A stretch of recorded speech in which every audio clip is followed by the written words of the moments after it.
This is the Then Everything After podcast with your boy Amax. Sasha Chantel. And Franklin, aka the King of Trainers. Hey. What's going on, guys? How you doing? How you doing? Cool, I'm good. What's going on? What we're getting into today is always something new. Always something new. Today. Okay, so in the early hours of this morning, I don't know what time it was, based on where it was posted in the US, but I think it was like 2 or 3 a.m. in the morning. The Verzuz Battle was announced between DMX and Snoop Dogg. Wow, that is so crazy, you know. Y'all gonna make me lose my mind up in here. Exactly. So have you basically chosen your winner then, since we started off with DMX, or that is not actually? Well, no, that's not my So, okay, who's gonna go first to discuss who's gonna win? Oh, can I say? Go on, let's go for it. I don't want to offend anybody. I absolutely love Snoop Dogg, so I'm a Snoop fan. I love Snoop, everything about him from the very young days up to where he is right now. So yeah, for me, but I equally love them both. So it's too hard to actually choose, because I love DMX as well, and I love DMX from years back, you know.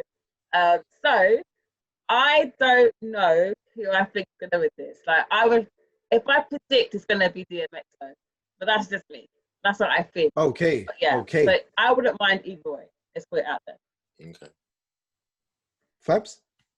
Oh, okay, cool. Well, I'm a fan of both parties. But if I'm really honest,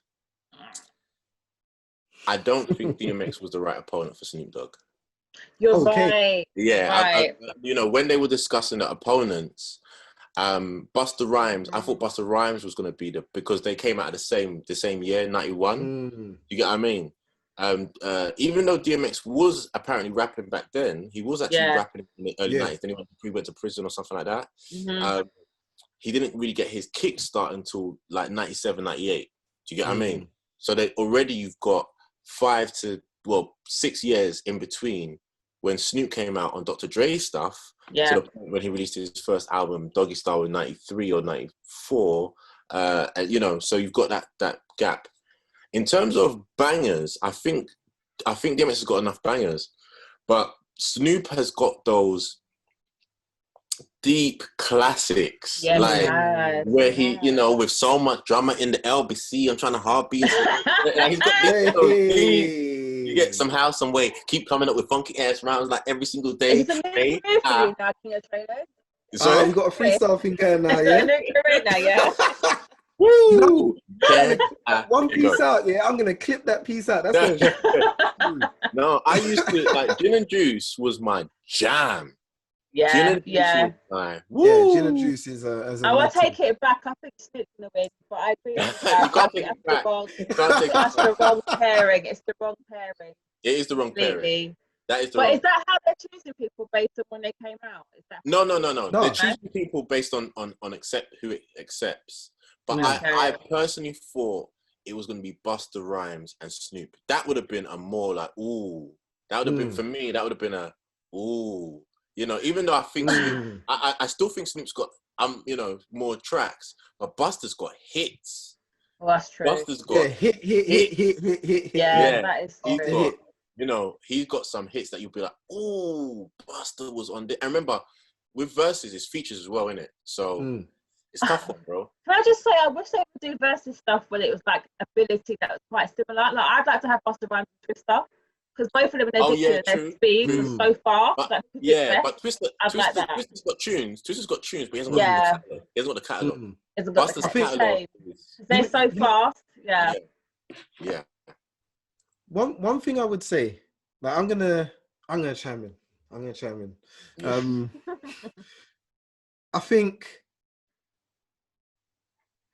So correct me if I'm wrong, but yes, after like the early 2000s, DMX fell off, and we know why. Obviously, he's had like some mad life issues. He went down the Whitney Houston route. Yeah. Difference between him and Whitney Houston is he's managed to find redemption. He's managed to find his way back. Yeah. Indeed. Yeah. I kind of look at it like, I think the reason why they've seen it as worthy opponent, I could be wrong about this. Yeah, but if you think about DMX's catalog and you really like take it back, like you go right 2002 and you go all the way back through the 90s and you go through his albums and you go through the tracks that are in the albums. Yeah. It's hard. It's consistent as hell. Yeah, it's hard. It's consistent as hell. Whereas with Snoop, it's kind of like a lot of features. He's got the bangers and the features. Yeah. Yeah. But then there are dead tracks that are just dead. A lot of dead tracks. Yeah. Dead. The ones that you would before the whole streaming thing that you would have skipped. Yeah. Whereas DMX, a lot of his albums you could just let it play. Yes, definitely. That's true. And you could play the album again. Yeah. So it was my understanding that DMX was asking to go against Jay-Z. That's who he was asking to go against. No, that would yeah. I would have put Snoop against Jay-Z before DMX. Really? Yeah, I would have put Snoop against Jay-Z because it's all. I'm looking at catalogs. I'm looking at catalogs. Yeah. To be fair, I don't know if Jay-Z would even ever do a versus battle. To be fair, he would never do it. I can't see it. You know, I mean, the only person on social media or nothing. Yeah, the only person that can probably take on Jay-Z is Drake.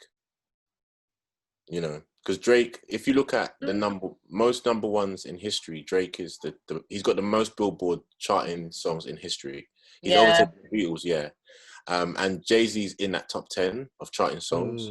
So you need to be in those type of upper echelons. Yeah. You know, so that's the only person. But the thing about it, Drake's too new school for people to be like, he can't go against Jay-Z. So that's what it is. But Drake's got too many tunes. He's got so many. He's got too many tunes, and he's got the type of catalog that it's a sing-along catalog, innit? You know, everyone knows Drake's songs. Yeah, starting from the bottom down here. So it's a tough one to compete, and it's a different era of people. So I must say, I really want it to be a regular thing. I would love for other people to come through and say, let's versus this person 2 weeks time, another one. Because I feel like the new school people need a bit of old school awakening. And we need to have the old school come and show them how it's done. That's what we need. So like something I think would be hard would be something like if we're gonna do old school, new school. I would love to see something like.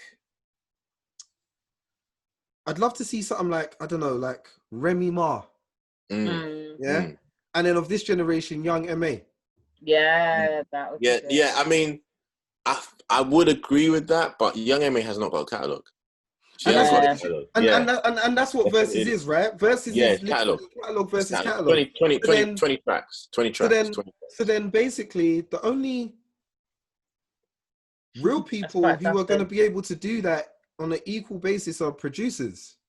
Realistically. So then you need like a Dre and a Timbaland. Yeah. So they've done that would be they've done producer they've done like so it started off with producers. You know, so they've done a lot of producers before they've done Scott Scorch versus this one. They've done a lot of producers.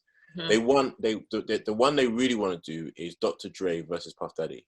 That's what they really want to do. Yeah. But I think Dr. Dre would win that one. No way. Yes. No way.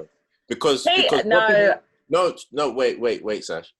What, on producing, you mean, not on their own music? Producing. Wait. Okay, well, fair enough, because P. Diddy's done a lot of songs, so yeah. Because remember, people forget. He's done a lot. Diddy produced at Uptown. So we're talking Bly's first album. We're talking Heavy D. We're talking Jodeci. We're talking, you know, he's got. Well, that's not really fair, isn't it? That's no, but it's producing. It's producing. He's but the thing about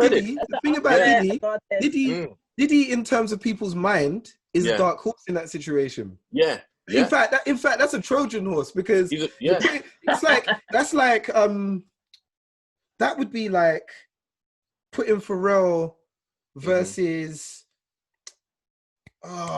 What? I need the name to come to me, man. He used to produce. He did stuff with Michael Jackson, and he obviously. Teddy Riley. Not Teddy Riley. Oh, okay. He's like older generation. Oh yeah. What about Quincy Jones? Quincy Jones. Yeah. No one.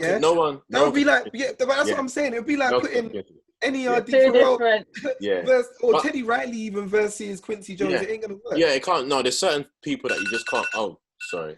Oh, the bell.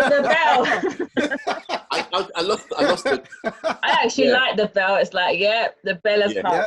The bell has come. Okay, cool. So, okay, last thoughts. Who we got? Who wants to go? Guys? Who wins? Oh God, honestly, I think it's Snoop. Regardless, I love DMX, but I think Snoop will win it just because it's Snoop and he's fabulous. Yeah, that's it. What do you guys think? What about you, Fabs? I think we win. If I'm honest, I think we're lucky. Show, as long as DMX is not high on drugs, unfortunately, I'm not saying that, but as long as he comes with that real Rough Riders energy properly, I think he can do it. But Snoop has got tunes. Like he's got tunes. Got moves as well. So yeah, he's got tunes. Like, do you get what I mean? So yeah. Simon, what are you saying? I have to go with what Fab said. We win. Yeah. We're talking about right now. You're just saying it. How much you bet me? £5, £10 each. Yeah. Well, no, I said Snoop from the beginning, so. I'm betting on Snoop. I'll put money up. I'll put £50 on Snoop. I'll put £50 on Snoop. You're very plush. You get £10 off me, Fab. Well, we're on the same team. That's true. Yeah. All right, then I'm gonna be opposite then, just for the sake of it. I'm gonna go we'll do an update show and see who wins. And, okay, cool. I'll think what are we saying? £10 or £50? 10, because 10. Okay, £10. Things to do this month. Friendly bet. Sorry. £50 is not a friendly bet. Oh, isn't it? £50 is when you're in the territory of I'm not doing That's this. a lot of makeup. I'm not recording, mate. We're not recording. I'm not recording. Oh wow. No. I'll come on the stream and just not talk. Just. Oh, why is he not talking? No, you don't know, innit? No, man. I didn't know. I thought £50 was a friendly bet. It's all right, Fab. In another year, another time. Yeah, exactly. Another year. £50, and the year after, maybe we'll get to the 500 territory. That's right. I'll meet you there, though. Don't worry. Exactly. All right. So I'm gonna wrap this up because I know that's all we got time for. Yes. Yeah, but this was another fantastic episode of Then Everything After. Like I always say every week, the comments are open for you to feedback. Who have you got your money on? Who do you choose? Who is going to reign supreme in this battle between DMX and Snoop Dogg on Verzuz, which is taking place on the 22nd, which you can watch on the Verzuz Instagram channel or on the Apple Music Instagram channel? Who have you got your money on? Yeah, leave a comment. Let's talk about this. And like I always say, share this amongst friends who are on the same wavelength, who will appreciate this topic covered and the many other topics we've covered. And also make sure that you like this video so YouTube know to share it or casting it to a wider audience of people similar to yourself who enjoy this type of content, because obviously this helps our channel to grow. And ultimately, you subscribing to this channel clarifies to YouTube that we are the one to watch. Yeah, so like I said, get supporting, get sharing, get subscribing. This is time. This is Amax. Peace. Sasha Chantel. Franklin, aka the King of Trainers.